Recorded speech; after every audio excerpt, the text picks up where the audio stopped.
Summer వచ్చేసిందండి. మన బాడీని కూల్ చేయకపోతే అది మన మీద ఫైర్ అవుతుంది. అందుకే నేను ఇక్కడ బనానా స్మూతీని ట్రై చేస్తున్నాను. నేను ముందుగా 2 బనానాస్‌ని తీసుకొని ఈ విధంగా ముక్కల కింద కట్ చేసుకొని మిక్సీ జార్‌లో యాడ్ చేసుకుంటున్నాను. ఆ తర్వాత ఇక్కడ నేను మిల్క్‌ని కూడా యాడ్ చేసుకున్నాను. నేను ఇక్కడ యూజ్ చేసిన మిల్క్ వచ్చేసి పచ్చి పాలేనండి. మీరు కావాలనుకుంటే కాచి చల్లార్చిన పాలను కూడా యాడ్ చేసుకోవచ్చు. అలా నేను ఇక్కడ 4 టేబుల్ స్పూన్స్ వరకు షుగర్‌ని కూడా యాడ్ చేసుకుంటున్నాను. మీరు కావాలనుకుంటే ఇంకొంచెం షుగర్‌ని కూడా యాడ్ చేసుకోండి.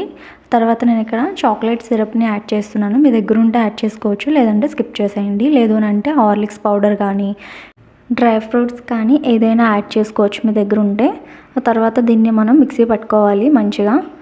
ఒక గ్లాస్ తీసుకొని దానిలో కొంచెం చాక్లెట్ సిరప్‌ని యాడ్ చేసుకొని మనం మిక్స్ చేసుకున్న బనానా స్మూతీని దీనిలో యాడ్ చేసుకొని 2 ఐస్ క్యూబ్స్ వేసుకొని తాగితే ఉంటుందండి. దెబ్బకి బాడీ కూల్ అయిపోవాల్సిందే, అంత బాగుంటుంది. మీరు కూడా ట్రై చేయండి. నచ్చితే కనుక మన ఛానల్ని సబ్స్క్రైబ్ చేయండి. సమ్మర్ వచ్చేసిందండి.